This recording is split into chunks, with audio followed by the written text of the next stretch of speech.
isukile ngempela ke lapha ke yabona makuthiwa khona ibeef yangempela ke la sikhuluma ke ngayo ke ihip hop ke lapha ke sikhuluma ke ngoBig Zulu ke kanjalo ke no Duncan ke sikhumbule ke bafowethu ke ukuthi uBig Zulu ke usekwenzile ke adume ngakho ke hey wawuthumela ke lapha ke wona ke u200 bars ke lapha ke kuyena ke uDuncan hayi bafowethu kuyatala jona kwa hip hop hayi ngeke kuyatala jona bengihlezi ngithi uMaskanda kuphela kodwa ke akubeka indlebe khona la kwesiqiniseko SA Media ke ngikuphathele nanto ke udaba bafowethu ake ngiqale ngibingelele bafowethu abaqala ukungena kule channel ngithi sanibonani bafowethu ke ngicela nje siqindezele bhathi ngasubscribe ke siphinde silike lama video ke enginenzela wona bafowethu ke isukile ngempela kuthiwa ke u4 ke lapha ke isikhathi intambama khona namhlanje ke uDuncan ke uyayidedela ke naye ke impendulo ke lapha ke ayibhekisa ngqo uyena ke uBig Zulu ke siyakhumbula bafowethu ke ukuthi engomeni ke ayikhiphile ke ina 16 hours ago iphumile kodwa njengamanje ibheke ku 150,000k viewers on YouTube umlando lo omkhulu kakhulu ukhomba khona ukuthi ke le beef abantu abaningi bayithande kakhulu ke lapha ke inkundleni zokuxhumana futhi ke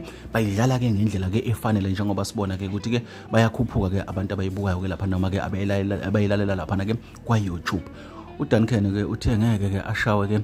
lapha ke uma uZulu ke lapha noma ke uBig Zulu ke lapha ke athule kube kanjalo uthe naye ke uzobuya ngo4 ntambama ezophendula ke induku ke abamtala bheke ngazo yabona makuthiwa ziyakhala hayi ziyakhala kwa hip hop ziyakhala impela ngifuna uqamba amanga ziyakhala bafowethu ngithe nje ngithathe nginibeka bafowethu ke ngini update ngokuzokwenzeka njengoba ke isikhathi sikanje njengamanje kuthiwa ngo4 lindela ke uDuncan ke aphendula ke yena ke uBig Zulu ke lapha ke hayi impela ke noTira emakoya laphana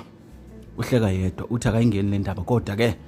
uthi ngo4 ntambama zokhala kusho uTira ke laphana ke bayamaza abaningi uDJ Tira bafowethu ilezi ke ngemphathela zona akuhlale khona la ekhaya nje kuningi asiza nakho namhlanje bafowethu